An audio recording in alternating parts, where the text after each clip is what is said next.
ठीक है वैसे एक आदमी के लिए। चलो देख लो कितना का है वो। 99 बहुत महंगा है। मेरे से नहीं खुल रहा बहुत। मेरा बचपन का सपना है यार, ये रिमोट वाली कार चाहिए थी मेरे को। अरे मित्र मेरा कैमरा गंदा हो रखा था, इसमें ऐसे छिड़कते हैं। ठीक है एक आदमी के लिए बहुत है। इनफैक्ट मैं भी ला सकता हूँ इसमें खाना।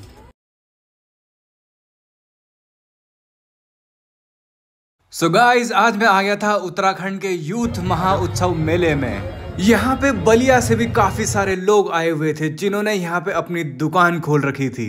यहाँ पे मिर्जापुर सीरीज के कालीन भैया भी आ रखे थे जो यहाँ पे जूते बेच रहे थे और ये छोटे से टॉर्च देख के मुझे डरा रहे थे। फिर यहाँ पे एक दुकानदार चोरी करके यूपी के सारे जेवरात यहाँ पे चुरा के बेच रहा था। मैंने इसको रंगे हाथों पकड़ लिया। फिर मुझे बगल से बहुत तेज इत्र की खुशबू आने लगी और फिर मैं उसी के पास चला गया। तभी मुझे एक अचार वाली आंटी दिखी। इनको देख के मैंने अपने विचार ही बदल लिए और मैं यहाँ से आगे बढ़ गया। फिर मैंने अपने दोस्त को कहा कि ये फोटो बूथ में भाई मेरी भी एक फोटो खींच लो, लेकिन इन्होंने मना कर दिया साफ साफ। इन्होंने कहा कि आप यहाँ नहीं, उत्तराखंड के सीएम के साथ डायरेक्ट फोटो खिंचवाओ। मुझे इसकी बात पर यकीन नहीं हुआ। थोड़ी ही देर में इसने मेरी एक चिट्ठी के साथ भी फोटो खिंचवा ली। अब हम रजनीकांत सर को ढूंढ रहे थे फोटो खिंचवाने के लिए। रजनीकांत सर तो हमें मिले नहीं, लेकिन इन लोगों ने हमें यहाँ से बाहर फिकवा दिया क्योंकि मेरे दोस्त ने सीएम साहब को टच करने की कोशिश की और इसके साथ इसने चिट्ठी को भी हाथ लगाने की कोशिश की, तो इसीलिए इन लोगों ने हमें बाहर फिकवा दिया। यहाँ पे पवनदीप राजन सर आने वाले थे जो कि हमारे फेवरेट सिंगर हैं। बस उनके इंतजार में हमें यहाँ से कितने धक्के खाने पड़े ये हम ही जानते हैं। तभी यहाँ खोलते हुए बुरांस के जूस में मेरे दोस्त ने उंगली डाल ली थी और उसकी उंगली पूरी तरह जल चुकी थी। फिर मैंने बुरांस के धुएं के साथ उड़ते हुए एक इंसान को देखा जो कि उड़ते उड़ते यहाँ पे गायब हो चुका था।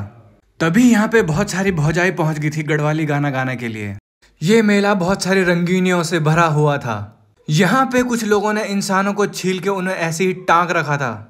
ये नादान आदमी इससे पूछ रहा था कि इसकी मौत कैसे हुई। तभी मैं वहां पहुंच गया और मैंने इसको भगा दिया कि भाई इससे पहले कि तुझे टांग दे तू भी निकल ले यहाँ से। बहुत ही डरावने एक्सपीरियंस के बाद मैं यहाँ से निकल गया। डर के मारे मेरी इतनी ज्यादा हालत खराब हो गई थी कि मुझे बहुत तेज भूख लगने लगी। खाने के लिए यहाँ पे कुछ नहीं था, इसीलिए मैं कच्ची मक्की को ही चबाने लगा। मक्की चबाते चबाते मैं आगे निकल गया और इन लोगों के दिलों में अपनी दहशत फैलाते हुए यहाँ से आगे बढ़ गया। तभी पीछे से मुझे बिट्ठल कानिया ने आवाज मारी और मैं उसको ढूंढने के लिए आया, तब तक वो गायब हो चुका था। यहाँ पे कोई चोर और चक्के न घुसे, इसीलिए मैं यहाँ पे खड़ा हो गया और लोगों पे नजर रखने लगा।